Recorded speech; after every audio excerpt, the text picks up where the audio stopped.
When it comes to family vacations, there are a million different trips you can take. You can get your own trip to Texas.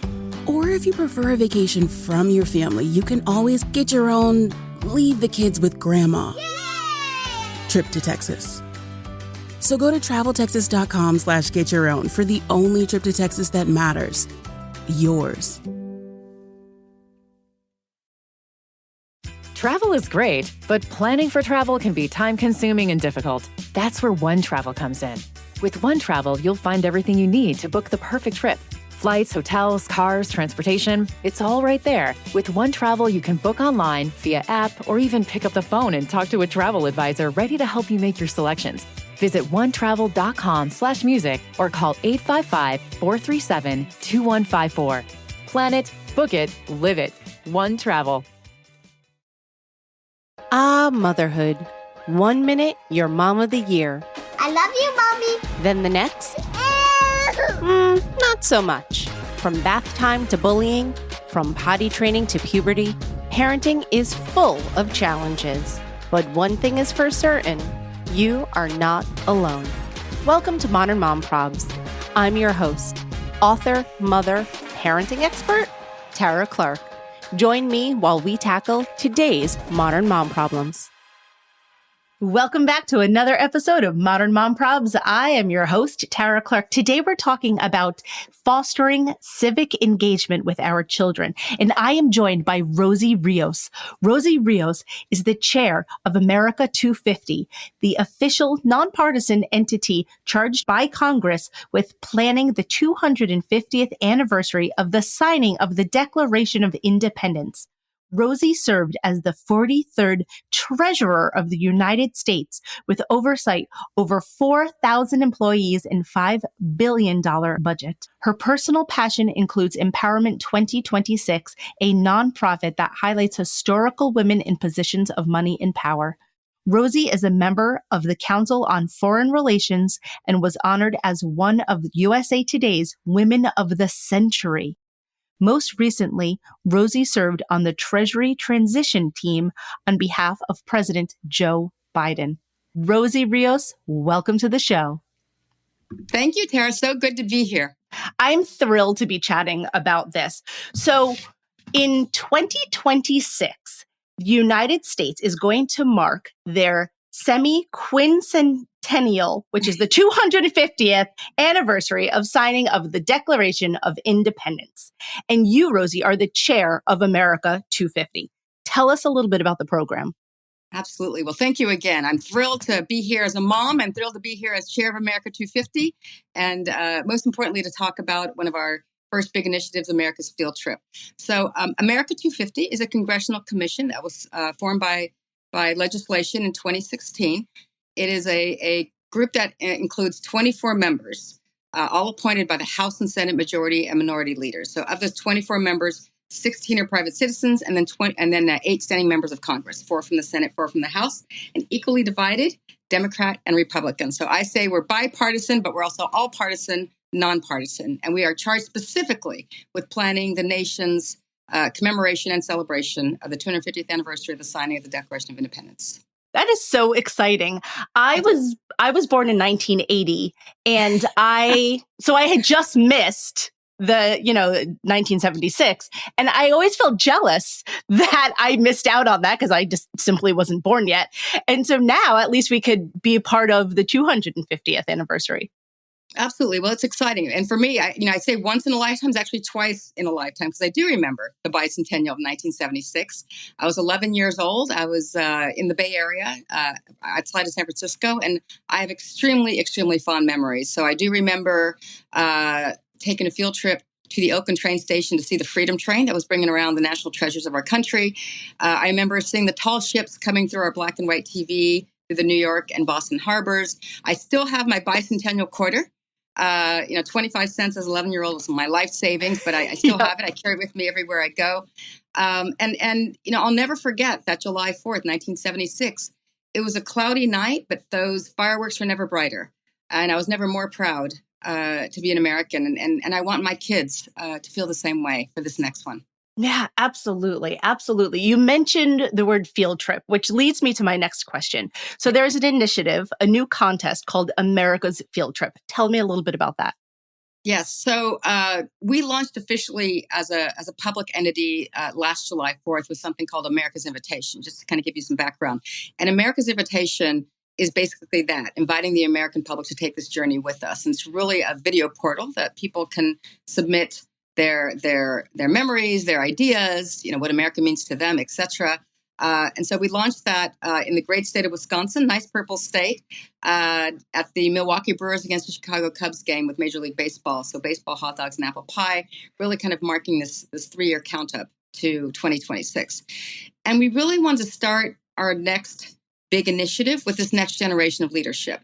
So America's Field Trip is a national student competition where 3 different grade levels from 3rd grade to 12th grade, so elementary, middle, and high school, can answer this one simple question of what does America mean to me? And the beauty of this, one, it's never been done before at this scale. And 2, the award recipients get to choose from a whole host of backstage experiences, most of which have never been offered to the public before. So this is, all expenses paid for the student and the chaperone.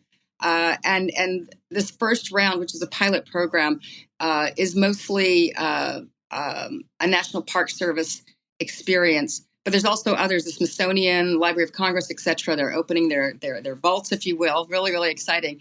And if you choose, for example, the Statue of Liberty, it's not just a tour of the Statue of Liberty. You may very well get to the crown or the torch. You may very well get to hear some of the secrets that the public wouldn't be able to have access to. So we want to make this kind of an unforgettable rediscovery of our national treasures, and starting with our national parks, starting with our kind of, what our archives and what our historic institutions already preserve and value. We think that's going to be something that these kids are going to be talking about for generations to come. Absolutely. So I'll share a personal story with you. I started my own America's Field Trip with my son last year. So in August, he and I took the Amtrak train down to DC, and we toured all of DC, did the museums. Now, there's so many museums. We could have spent more time, but on the limited time that we had, we saw all of the important key points. He loved it. He just absolutely ate it up. So he couldn't get enough. And so we checked DC off of the list. And then next, we went to Boston. So only about 2 or 3 months later, we went to Boston. We did all of the walking tours. We saw so many graveyards. That was the one thing I wasn't prepared for, as many historic graveyards as there was. And so we did all of the Boston stuff, and he loved that. And then in December, we went to Philadelphia. And we did the walking tours, and we did the bus tours, and he got the whole Philadelphia experience. And then we live just outside of New York City. So that's our home city. And many times when you live in a city, you are not doing touristy stuff because you're just busy living your life. You're going to work, and you're, like I said, you're just living your life. And so you're not thinking like, oh, let me hop on a bus tour. Let me go walk around Lower Manhattan. Like, those aren't the things that people who live there typically tend to do. But we did, because then we were doing our own family field trip of the Eastern Seaboard. We knew that we had to tack on Manhattan onto that. And so we did. And my son loved that one as well, because we used to live in the Upper East Side. And so to get from the Upper East Side all the way down to the financial district is not something that you do all the time. And so we got to explore, Chinatown and Little Italy. And he was like, this is the coolest. And I was like, I know. And so we'll be going to do that again, I think in the spring. But when I got this idea of like, let's just go on these field trips, let's really discover our nation's history as a family, it just opened up so much for my son. And so he now still talks about our trips, and then he'll compare Boston to Philadelphia and, who are the key players, and they were going back and forth between the cities to do what for all of the Revolutionary War events. And it's just wild to see it through his eyes. And so what I'm so excited about with this project for America's Field Trip is that kids all across the country can be doing something similar to what my son and my family have been doing. No, that's exactly right. And the beauty of America's field trip, I mean, this is a sea to shining sea experience. So absolutely, when you focus on the history of our country and you think about the main cities, right, whether it is Boston, Philadelphia, New York, Charleston, DC, there's so many great I cities. need to get to Charleston. That has to be next on our list. Absolutely. But the beauty of having the National Park Service and the Department of the Interior as part of our commission, along with the Smithsonian, National Archives, Library of Congress, et cetera, is that they have excursions all around the country, right? So you can take a candlelit tour of parts of Golden Gate Park as part of this, which I've never done. And I'm from the Bay Area, or you could visit Yellowstone, or even, the National Archives has over 40 different centers around the country that include the presidential centers. So again, to think about this as absolutely an experience to rediscover our history and all of our history, right? The good, the bad, and the ugly of our history. But also really think about who we are as a country. I mean, if you look back at 1776, we were in our very formative stages in terms of how it compares to today, right? So if you think about it, Alaska was Russia, right? Hawaii was its own kingdom. California, where I was born and raised, was Mexico. Texas at one point had 6 different flags flying over it. We doubled our footprint with the Louisiana Purchase, with France and Spain. And of course, interspersed through all of that are the indigenous and slave experiences. So, our history, even though this is kind of one moment in time, right? The signing of the Declaration of Independence, look what had to happen in order for us to form these United States of America today. So kind of taking this kind of retrospective is really, really important. This retrospective journey, really thinking about how that influences who we are today and how these moments of connection perhaps can be nurtured. And then really think about this as a way to inspire the future. This is as much about the future as it is the past. And it's no accident that we're starting with this next generation of leadership. Especially, as a mother myself, we really want our kids to see their future, to feel their future, to connect with their future. We lost a lot with the pandemic. And how do we recapture what it means to feel all over again? And, your brain synapses work very differently when you touch something. Mm-hmm. It gets into that, what I call the third dimension of feeling. Mm-hmm. And so you'll notice that a lot of what we're doing actually are these kind of interactive experiences. So, this is really an inflection point for our country. And more than anything, if we can galvanize and perhaps, think about our influence for how to make this next generation hopeful and aspirational and hopefully, again, a love of country and an appreciation for the history that we have, all of it. Again, the good, the bad, and the ugly of our history.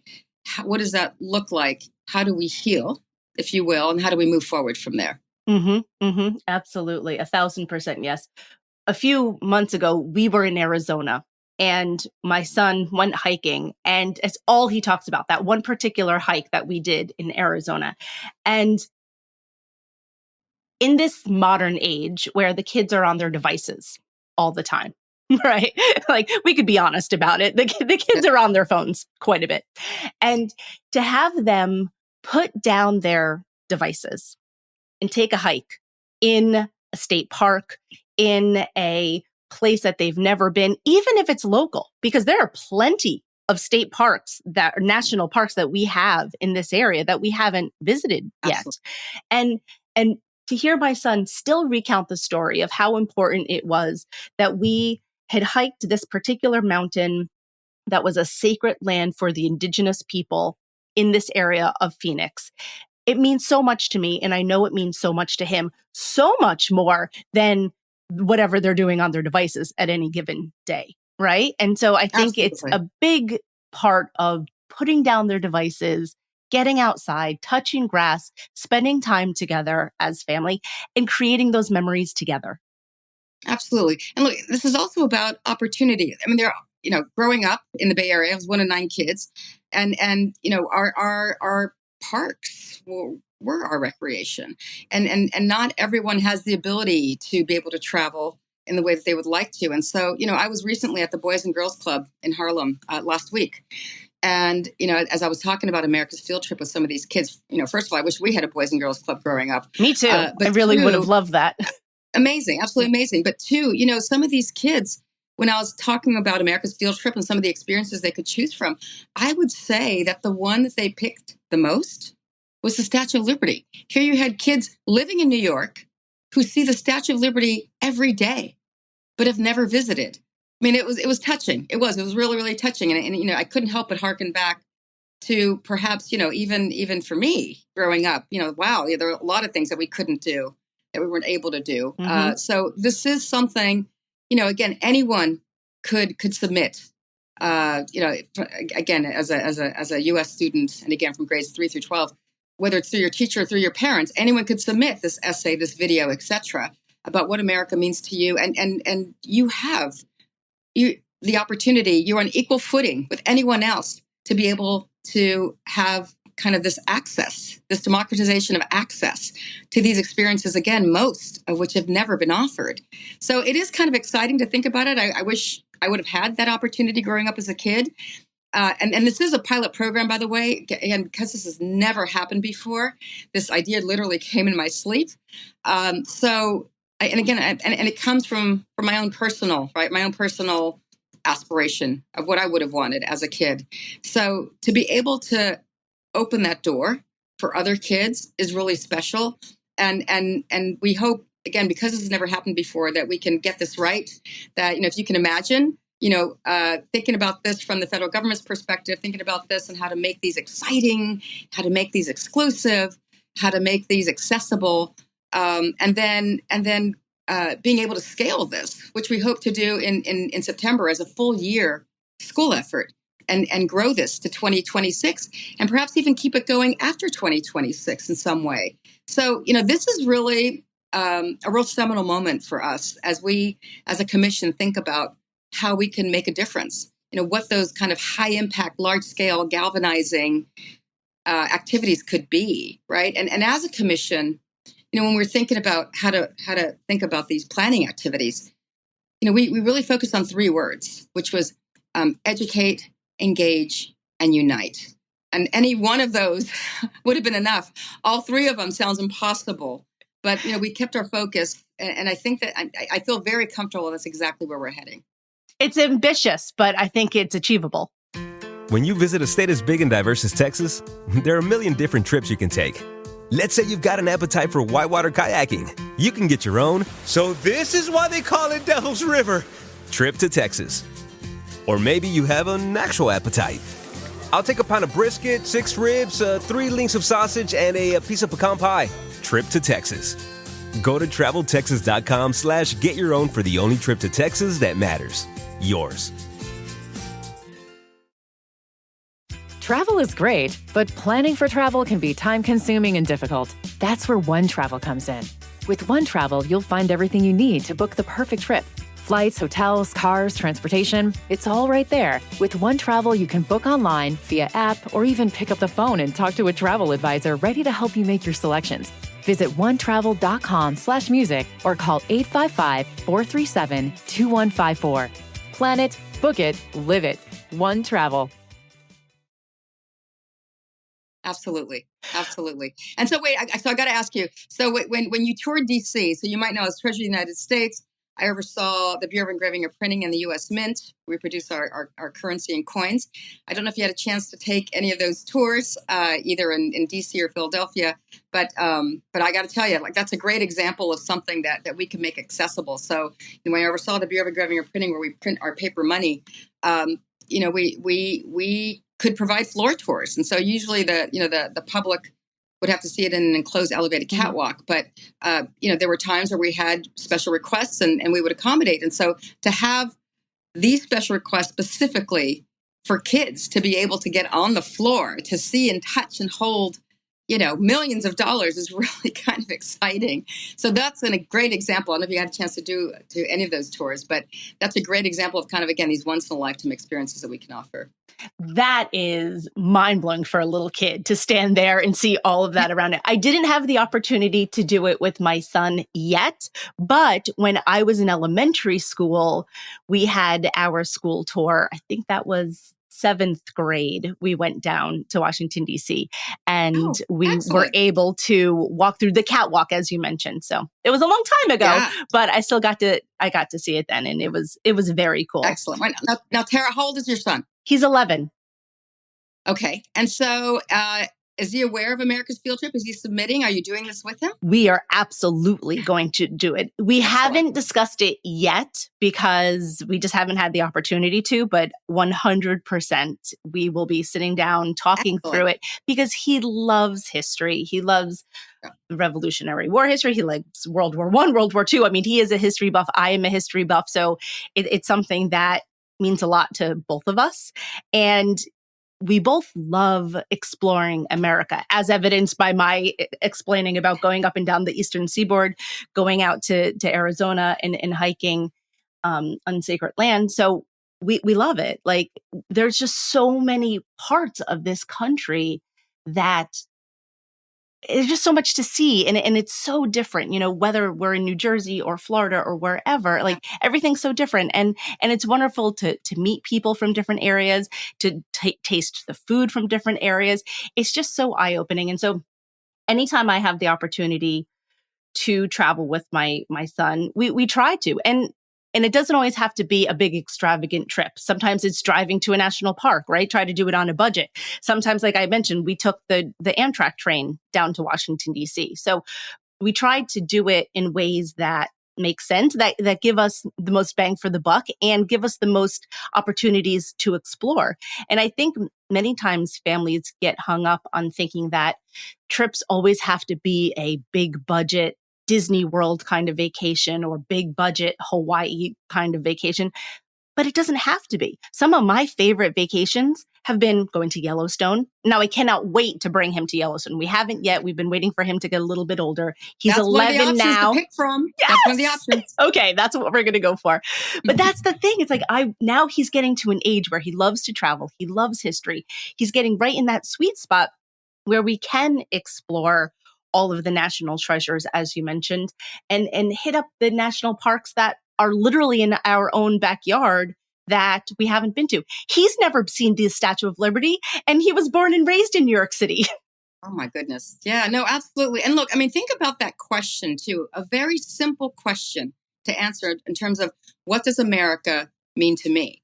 So, to have that conversation with your kids, it's an important conversation. It's a very, very simple question, but also a very profound question. And out of the mouths of babes, right? Out of the mouths of our children, for them to think about this, perhaps in ways that they've never thought about before.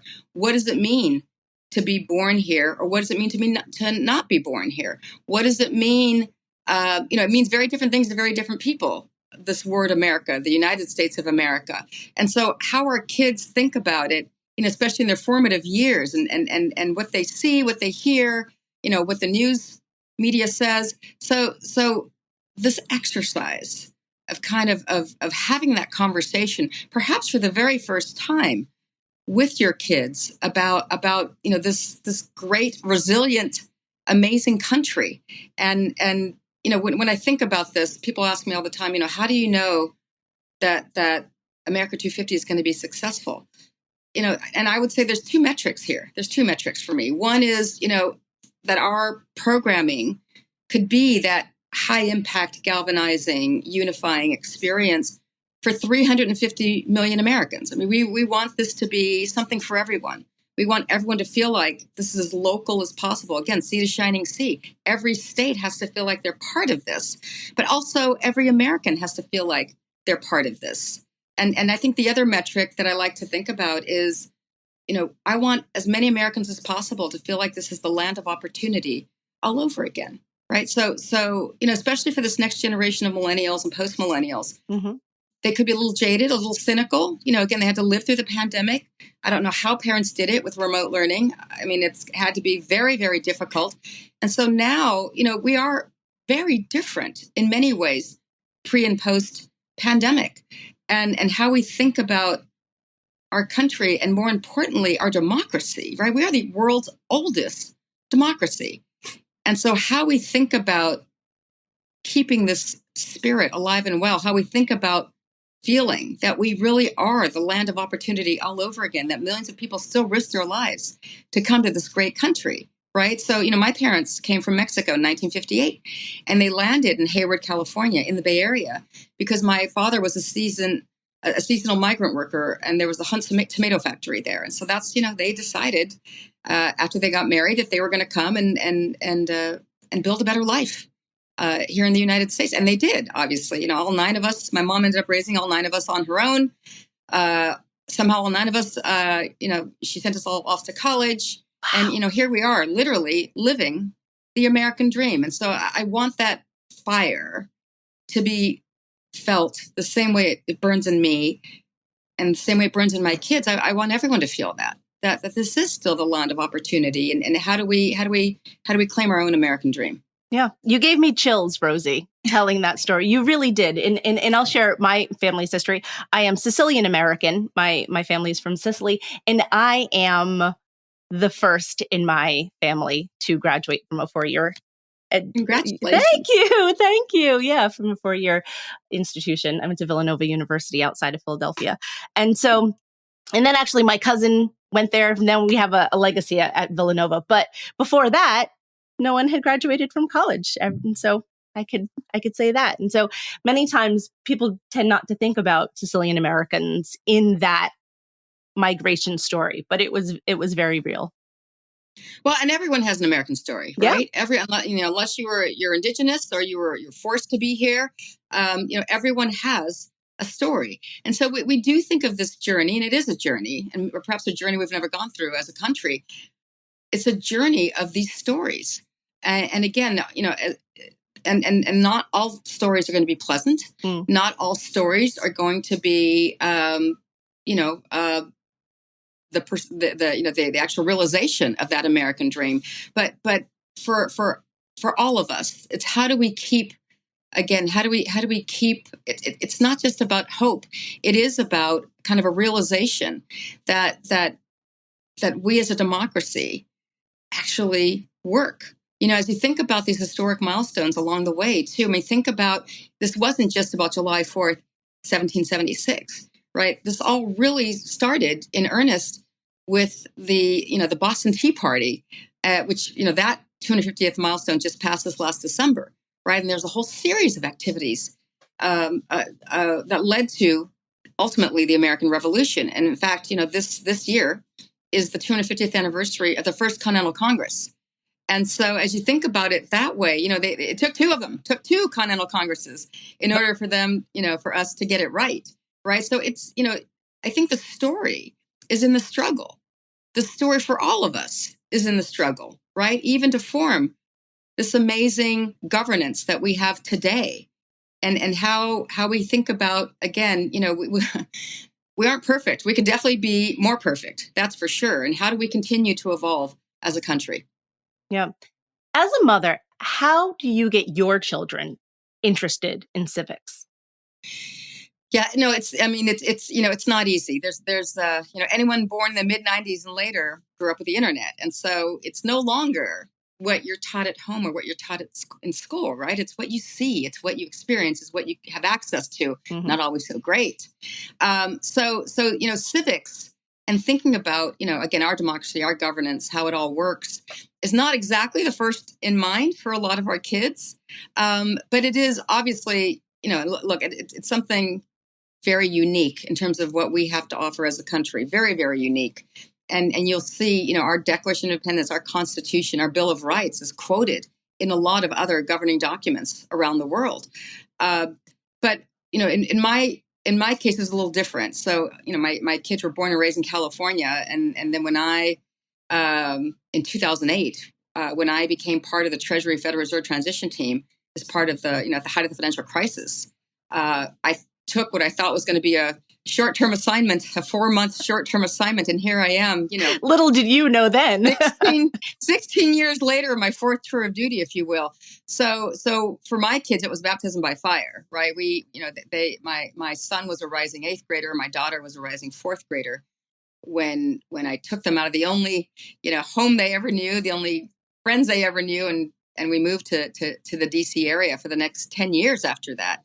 So theirs was immersion, complete immersion into learning about our democracy. They were able to see a Supreme Court session in progress. They were able to of course be part of a lot of the experiences that I had as a senior Treasury official. So they were very lucky, very fortunate, and not everyone has that ability. So it's something that that we still all very much treasure and appreciate to this day.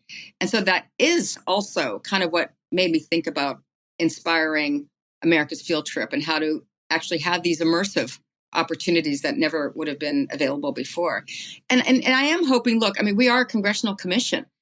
We have formed a congressional caucus, and to have the ability to possibly perhaps even pass legislation for issues that we think are priorities, including civics education, that's going to make a very big difference. In fact, one of the great organizations that we just partnered with is iCivics. And the reason why we chose to partner with iCivics, iCivics impacts about 9 million students a year, but you might know that iCivics was founded by Justice Sandra Day O'Connor, and Justice Sotomayor sits on the board today. So the Supreme Court is actually part of our commission. We're one of the few organizations that actually represents all three branches of government. And so to have that representation and to have Justice Sandra Day O'Connor, a Republican, Justice Sotomayor, a Democrat, come together for this common cause of civics was very meaningful to us. And so when we advanced that partnership, and in fact, our September commission meeting is going to be hosted at the Supreme Court. How exciting is that? Oh, that's so exciting. So, isn't that exciting? So again, that type of interaction, that type of three branches of government connection. I mean, we are a walking kind of curriculum, if you will, of how these three branches of government can come together, right? So we're a congressional commission, but as chair, I'm appointed by the executive branch. I'm appointed by the president. So, we are working collectively together, and it's actually working really, really well. So we think that level of discourse, that level of interaction, and most importantly, that level of planning together in terms of what our programming is going to look like, not just for 2026, but beyond 2026. So, we would love America's Field Trip to continue even after 2026. So, the planting of these seeds is what we're doing today, but we want it to be scalable. We want it to be, sustainable, and we want this to be impactful, something that continues long after 2026. So where can students submit their entries? Where can we learn more about it? So America250.org, that is our website. And on there, you will see a whole dedicated section to America's Field Trip. It'll talk about, the criteria. We use Discovery Education, who has literally put together lesson plans for teachers and for parents to access and to use. We're also working with Probability Works, who has kind of been our kind of vetting organization. They're our contest administrator, if you will. So, we want to make sure, of course, I would love to pick the award recipients, but it's probably not a good idea. So again, we want to make sure that this is as credible and legitimate as possible. Again, I mentioned this is the pilot program. So for this round, we're going to have 75 award recipients. Again, we want to scale this as much as possible over time. But everything that parents need, everything that teachers need, that schools need is on our website, America250.org. I couldn't be more excited about this particular program. It literally came to me, a little bit, almost 2 years ago. So we've been working on this for a while. And think about it from our perspective. I mean, government actually works. It really does work. And in this case, we are working very, very hard to impact this next generation of leadership. And how best to do it, but by really appreciating, again, our national treasures, understanding the history behind our national treasures, right? If you think about Mount Rushmore, and that's on sacred, Sioux Nation land, the Lakotas, Nakotas nations are all part of that. And so it's that retrospective experience to really understand that you're not just walking through Mount Rushmore.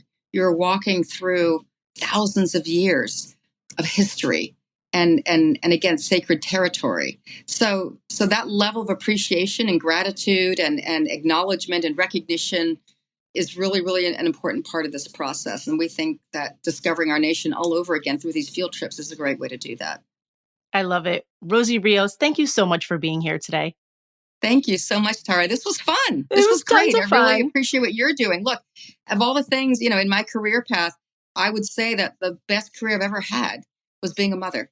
No doubt in my mind. My son is now 27. My daughter's 23. And I couldn't be more proud of who they are and where they're going. And this is why it makes it all worthwhile in terms of what we do. It absolutely does. Seeing the world through their eyes and through their experiences makes it all so worthwhile. Absolutely. Shout out to Joey and Brookie. Yay!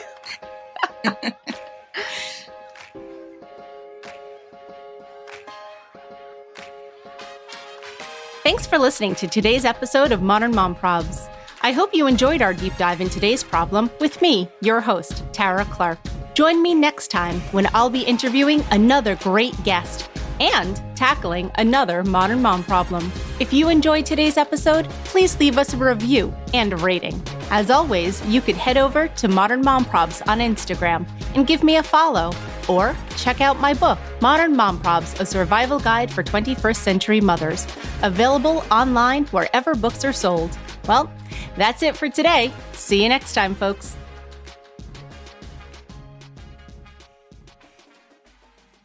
No matter what you're a fan of, Texas has the trip for you. There's the trip to Texas and the trip.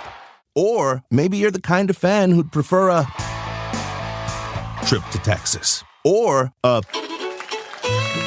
trip. Either way, go to traveltexas.com/getyourOwn for the only trip to Texas that matters. Yours. For the next 15 seconds, picture yourself in a small town. Historic buildings with galleries, restaurants, micro-distilleries. Forested ridgelines on the horizon. Wide alpine meadows. Evergreen forests threaded with trails. Friendly locals eager to guide you. And if you're not quite ready to leave this fantasy, chances are you're our kind. And you should check out visitparkcity.com right away. Park City, Utah. For the mountain kind. The most exciting part of a vacation stay at a home rental? Easy. It's being greeted upon arrival with a rusted lockbox affixed to the underside of a stranger's condo. Yeah, you simply twist knobs, click gears, jiggle it, and then rip it off its moorings, and voila! Your prize is a key to a questionable home rental and maybe tetanus. When you just want to get your vacation started by actually getting into your room, it matters where you stay. At Hilton, we deliver your key right to your phone on the Hilton Honors app. Hilton for the stay.